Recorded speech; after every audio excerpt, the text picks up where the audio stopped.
ये सिर्फ नॉर्मल शादी नहीं है, ये प्रॉपर अप्रोप्रिएट लव जिहाद है और इस्लामिक जिहादी और रेडिकल इस्लामिस्ट और पीएफआई की मिली जुली ये लव जिहाद का पूरा कार्रवाई किया गया है। और इसमें हिंदू मैरिज एक्ट 1955 का वायलेशन भी किया गया है और हिंदू प्रथा का और विवाह के की जितनी भी प्रथा होती है हिंदू सनातन में, उसको भी मिसयूज किया गया है और उसको भी कहीं ना कहीं उसका भी मजाक उड़ाने का काम किया गया है, क्योंकि फरमान जो है वो अपने प्रेस कॉन्फ्रेंस में साफ तरीके से कहा है कि वो अभी भी मुसलमान है। तो एक मुसलमान हिंदू प्रथा से कैसे शादी कर सकता है? और अगर हिंदू मैरिज एक्ट से वो शादी कर रहा है और मंदिर में शादी कर रहा है, तो उसके पास कौन सा प्रूफ है जो उसने अब तक नहीं दिखाया कि वो उसने पहले हिंदुत्व कबूल किया है? हिंदुत्व कबूल भी तो करना है उसको, तब तो वो हिंदू प्रथा से वो शादी कर सकता है। तो यहाँ पर violation of Hindu marriage act आ रहा है, हिंदू रिलीजन को हर्ट करने का और मिसयूज करने का बहुत बड़ा एक क्राइम आ रहा है। और दूसरा कि शर्जील इमाम जैसे ही अपने भाई की शादी के पैरोल में बाहर आया है, वैसे ही ये जितने भी टेररिज्म ऑर्गेनाइजेशन हैं वो एक्टिव हो चुके हैं। और अभी हालिया में हमने उत्तर प्रदेश में झांगुर पीर को देखा था, जलालुद्दीन को, कि किस तरीके से वो लव जिहाद का पूरा स्ट्रैटेजी चला रहा था। उसके बाद फिर हम लोगों ने देखा केजीएन जिमखाना, फिर हमने बस्ती में देखा कि 3 मुसलमान लड़के किस तरीके से 300 से ज्यादा अधिकतर लड़कियों के न्यूड फोटो करा करके उनसे प्रोस्टिट्यूशन कराने का काम भी करवाने की कोशिश में लगे हुए थे। तो मुझे ऐसा लगता है कि केरला की सरकार अगर ऐसे ऐसे लव जिहाद को और ऐसे ऐसे क्राइम और ऐसे ऐसे रेडिकल इस्लामिस्ट को सहयोग कर रही है, तो हमारे देश की सुरक्षा एजेंसी को काम करना चाहिए और इमीडिएट शर्जील इमाम के पैरोल को कैंसिल करवाना चाहिए।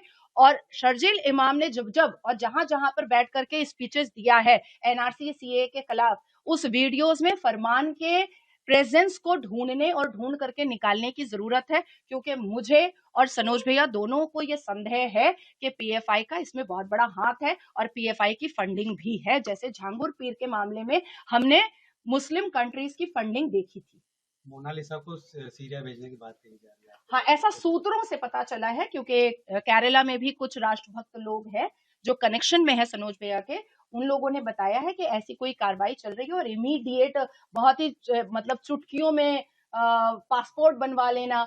और लड़कियां तो पार्सल की ही जाती हैं, इतने जो हम लोग देखते हैं मिसिंग डायरीज, इतने किडनैपिंग के केसेस, तो बच्चियां तो इधर से उधर कर ही रहे हैं ये लोग। मदरसे में कोई सभ्य इंसान तो बन करके निकल नहीं रहा है, मदरसे में यही लव जिहाद वाले तो कटमुल्ले निकल रहे हैं। तो मुझे ऐसा लगता है कि हमारे देश की जो राष्ट्रपति हैं वो भी ट्राइबल हैं और वो भी महिला हैं, उनका भी इंटरवेंशन इस मामले में बहुत जरूरी है, क्योंकि मोनालिसा को हम 35 टुकड़ों में नहीं पाना चाहते हैं, हम उसको जिंदा सांस लेता हुआ पाना चाहते हैं। केरल सरकार पे कई गंभीर आरोप लग रहे हैं। हाँ, बिल्कुल आरोप लग रहे हैं। क्या इस आरोप को केरल सरकार आकर के सामने एक प्रेस कॉन्फ्रेंस करके मेरा नाम ले करके डिनाई कर सकती है? मैं केरल जाने को तैयार हूँ। डरता वो है जो गलत होता है। मध्य प्रदेश और उत्तर प्रदेश के मुख्यमंत्री से क्या मतलब आप चाहेंगे? हमारा जो लीगल कार्रवाई है उसमें किसी भी तरीके की कोई कुताही ना हो, किसी भी तरीके की कोई देरी ना हो।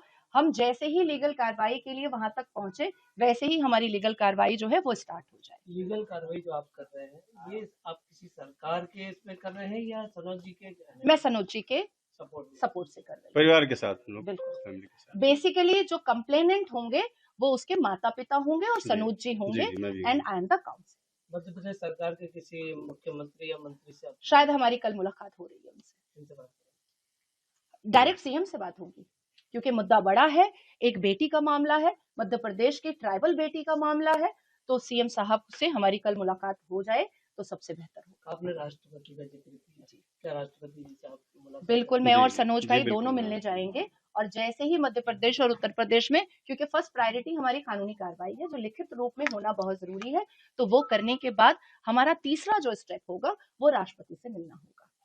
आप भी मुस्लिम हैं जी, लव जिहाद जिस तरह से चल रहा है पूरे देश में, क्या लग रहा है आपको कि ये बाहरी ताकत है या सिर्फ देश के लोग ही? लेट मी करेक्ट यू, मैं सिर्फ मुस्लिम नहीं, मैं सनातनी मुसलमान हूँ जो भारत माता की जय और वंदे मातरम पूरे शान से बोलती है, ठीक है।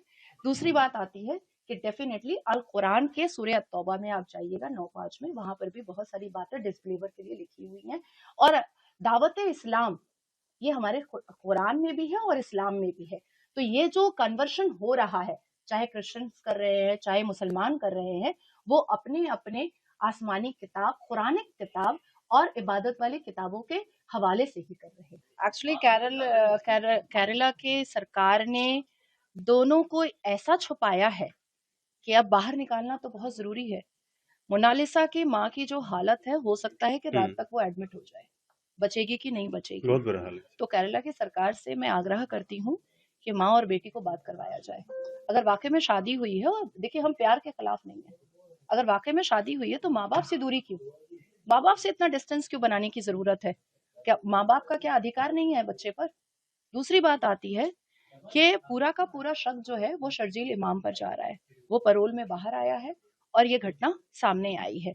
जिस तरीके से पीएफआई का जो एक फंडिंग और सहयोग दिख रहा है, ये भी एक जांच का विषय है और बहुत बड़े जांच का विषय है। और मुझे लगता है कि अगर जांच अप्रोप्रिएट तरीके से जल्दी स्टार्ट हो जाती है तो झांकुर पीर जैसा ही कोई एक बहुत बड़ा मुद्दा देश के सामने आ जाएगा। कानूनी कार्रवाई करने जा रहे हैं, आप एफआईआर दर्ज करने जा रहे हैं, क्या आपका जो है घटनाक्रम रहा है? जी, एफआईआर दर्ज की भी तैयारी जी है? बिल्कुल बिल्कुल एफआईआर दर्ज होगा, राष्ट्रपति को लेटर जाएगा, सीएम साहब, मध्य प्रदेश के सीएम साहब को लेटर दिया जाएगा, उत्तर प्रदेश के सीएम साहब को लेटर दिया जाएगा, देश के प्रधानमंत्री को लेटर दिया जाएगा। देश की बेटी का ये मामला है और दोबारा देश की बेटी बोटियों में मिले, ये ना प्रधानमंत्री चाहेंगे, ना राष्ट्रपति चाहेंगी और ना हम चाहेंगे। केरल ही क्यों चुना हमने, क्या लगता है आपको? सबको पता है, सबको केरल से पता ज्यादा है, सेफ क्या है? केरल से ज्यादा सेफ क्या हो सकता है? जिस तरीके से पीएफआई स्ट्रॉन्ग मूवमेंट केरल में कर पाता है, उस तरीके से उत्तर प्रदेश में क्या ये शादी पॉसिबल थी? मध्य प्रदेश में क्या ये शादी पॉसिबल थी? ये सब, ये ऐसी लव जिहाद वाली शादियां जो होती हैं, वो केरल सबसे ज्यादा बेस्ट हो जाता है। सीरिया जाने की जो है आपने आरोप लगाया कि सीरिया भी भेज सकते हैं उसको। जी हाँ, कई ऐसे राष्ट्रभक्त हैं जो केरल में रहते हैं और वो सनोज मिश्रा भाई से कनेक्टेड है और उन्होंने ये बात कहा है कि इमीडिएट पासपोर्ट बनाने का जो उनका षड्यंत्र है वो यही है कि सीरिया भेजा जाए। और मुझे लगता है कि इस मुद्दे पर भी इमीडिएट हमारे देश की सुरक्षा एजेंसी को काम करने की जरूरत है। मध्य प्रदेश के मुख्यमंत्री, देश के गृह मंत्री आप सबसे मिलने वाली, क्या शिकायत उनको? देश की बेटी को बचा लो, हम बोटियों में नहीं देख पाएंगे। और दूसरा कि देश के गृह मंत्री श्री अमित शाह जी भाई से मैं आग्रह करूंगी कि बीएनएस की जो धारा सेक्शन 69 है वो अप्रोप्रिएट लव जिहाद के खिलाफ नहीं है, तो लव जिहाद के खिलाफ अप्रोप्रिएट एक सेक्शन बनाया जाए ताकि ऐसे ऐसे उम्मा और ऐसे ऐसे मुल्लों की हम सही से तबीयत से हम कार्रवाई कर सकें। केरल में जो इस प्रकार से चुनाव की तारीख को कल ऐलान हुआ है, क्या लगता है कि ऐसे समय जो है इन्होंने? देखिए, बेटी बचाने हम निकले हैं और हमारे देश के प्रधानमंत्री का नारा है बेटी बचाओ बेटी पढ़ाओ। हम उसमें इलेक्शन देखें क्या? हम इलेक्शन का चिंता करें या हम पहले देश की हिंदू बेटी बचा लें, क्योंकि ऑलरेडी बहुत हिंदू बेटियां कट चुकी हैं और कटने नहीं देना चाहते हैं।